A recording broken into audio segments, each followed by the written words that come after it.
So Solomon built the house and finished it. He built the walls of the house within with boards of cedar from the floor of the house to the walls of the ceiling. He covered them on the inside with wood, and he covered the floor of the house with cypress boards. He built 20 cubits on the back part of the house with boards of cedar from the floor to the ceiling. He built them for it within, for an inner sanctuary, even for the most holy place. In front of the temple sanctuary was 40 cubits. There was cedar on the house within, carved with buds and open flowers. All was cedar. No stone was visible. He prepared an inner sanctuary in the middle of the house within, to set the ark of Yahweh's covenant there. Within the inner sanctuary was 20 cubits in length, and 20 cubits in width, and 20 cubits in its height.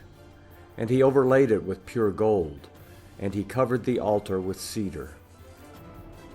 So Solomon overlaid the house within with pure gold. He drew chains of gold across before the inner sanctuary, and he overlaid it with gold. He overlaid the whole house with gold, until all the house was finished. He also overlaid the whole altar that belonged to the inner sanctuary with gold. In the inner sanctuary he made 2 cherubim of olive wood, each 10 cubits high. 5 cubits was the one wing of the cherub, and 5 cubits the other wing of the cherub.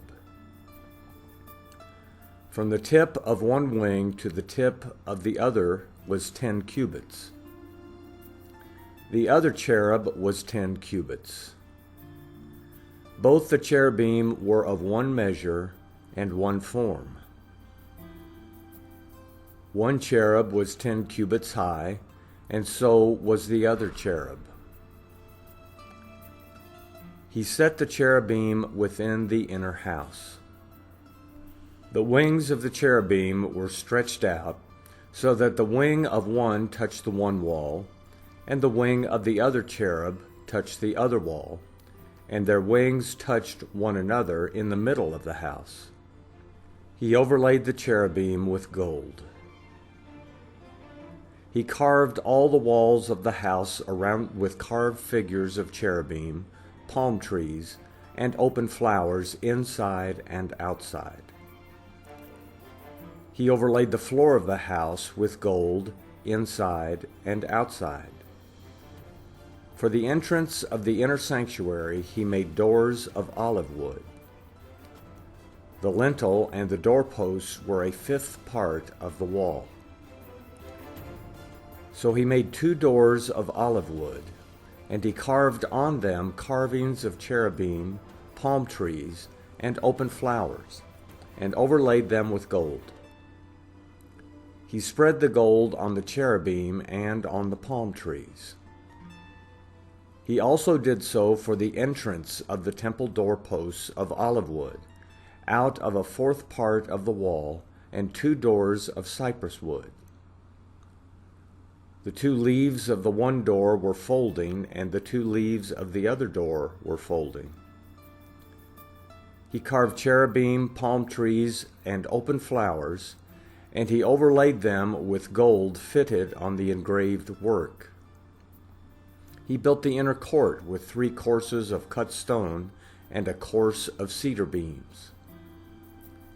The foundation of Yahweh's house was laid in the 4th year, in the month Ziv. In the 11th year, in the month Bul, which is the 8th month, the house was finished throughout all its parts, and according to all its specifications. So he spent 7 years building it.